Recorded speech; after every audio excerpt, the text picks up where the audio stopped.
O livro do profeta Naum. Esse pequeno livro profético é uma coleção de poemas anunciando a queda de um dos piores opressores de Israel, o antigo império da Assíria e a sua capital, Nínive. Os assírios surgiram como um dos primeiros grandes impérios do mundo e a sua expansão em Israel resultou na destruição total e exílio do Reino do Norte e suas tribos. Os exércitos assírios foram violentos e destrutivos, em uma escala que o mundo nunca tinha visto antes. E assim, Israel e os seus vizinhos estavam aguardando a queda da Assíria, que finalmente chegou no ano 612 a.C.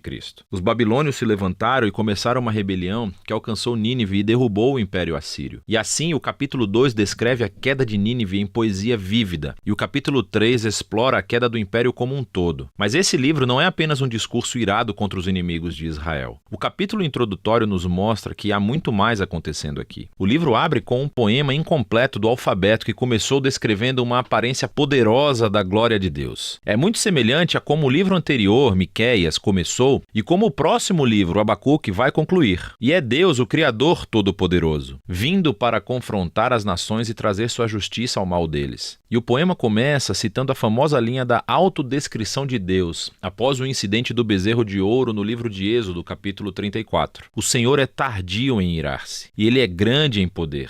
Ele não vai deixar o mal impune. E assim o resto do poema vai e volta, contrastando o destino das nações violentas e arrogantes com o destino do remanescente fiel de Deus. Quando Deus derruba todos os impérios arrogantes, ele provê refúgio para aqueles que se humilham perante ele. Ora, aqui está o que é realmente interessante. Você pensou que esse livro era apenas sobre a Assíria, mas Naum, na verdade, não menciona Nínive ou Assíria no capítulo 1. E quando ele descreve a queda dos bandidos, ele usa a linguagem de Isaías sobre a queda da Babilônia, que aconteceu muito mais tarde na história. E não apenas isso, Naum também descreve a queda dos inimigos como uma boa notícia para o remanescente do povo de Deus. É uma alusão direta às boas novas de Isaías sobre a queda da Babilônia. E assim, todos esses pequenos detalhes do capítulo 1 se juntam para criar um ponto-chave. Para Naum, a queda de Nínive está sendo apresentada como um exemplo, como uma imagem de como Deus atua na história em todas as épocas. Como ele não permitirá que os impérios arrogantes ou violentos de nosso mundo durem para sempre. E assim, a mensagem de Naum é na verdade muito parecida com a de Daniel. A Assíria está em uma longa linha de impérios violentos ao longo da história. E o destino de Nínive é um memorial ao compromisso de Deus de derrubar os violentos e arrogantes de todas as épocas. Com essa perspectiva do capítulo de abertura, o livro retorna ao foco na Assíria. E assim, o capítulo 2 descreve a batalha de Nínive e a queda da cidade em estágios progressivos. Então, primeiro vemos a linha de frente dos soldados babilônicos. E então nós lemos sobre o ataque dos carros. E então o caos nas muralhas da cidade quando a cidade é violada. Depois o massacre do povo de Nínive e logo o saque da cidade. O capítulo 3 continua descrevendo os resultados da queda da cidade pelo império como um todo. Então Naum começa anunciando uma desgraça sobre a cidade cujos reis a construíram com o sangue dos inocentes. É uma imagem de como a injustiça foi construída no próprio sistema que fez a Assíria ter tanto sucesso. Mas a violência dele semeou as sementes da sua própria destruição. E assim a Assíria cairá diante da Babilônia. O livro conclui com uma provocação contra o rei caído da Assíria. Ele está ferido com uma ferida fatal, e dentre todas as nações que ele oprimiu uma vez, ninguém veio para ajudá-lo. Em vez disso, eles cantam e celebram a sua destruição. E é assim que o livro termina. Agora, esse é um livro sombrio, mas é importante ver como a mensagem de Naum aborda os trágicos e perpétuos ciclos de violência e opressão humanas em todas as épocas. A história humana está cheia de tribos e nações se elevando e usando a violência para pegar o que querem, resultando na morte de inocentes. E o livro de Naum usa a Assíria e a Babilônia como exemplos para nos dizer que Deus está entristecido e que se importa com a morte dos inocentes, e que a sua bondade e a sua justiça o obrigam a orquestrar a queda de nações opressoras, e o juízo de Deus sobre o mal é uma boa notícia, a menos, claro, que você seja a Síria. O que nos traz de volta para a conclusão do poema de abertura do capítulo 1, o que nos diz que o Senhor é bom e um refúgio no dia da aflição. Ele cuida daqueles que se refugiam nele. E assim, o pequeno livro de Naum convida todos os leitores a se humilharem diante da justiça de Deus e a confiar que, em seu tempo, ele derrubará os opressores de todo tempo e lugar.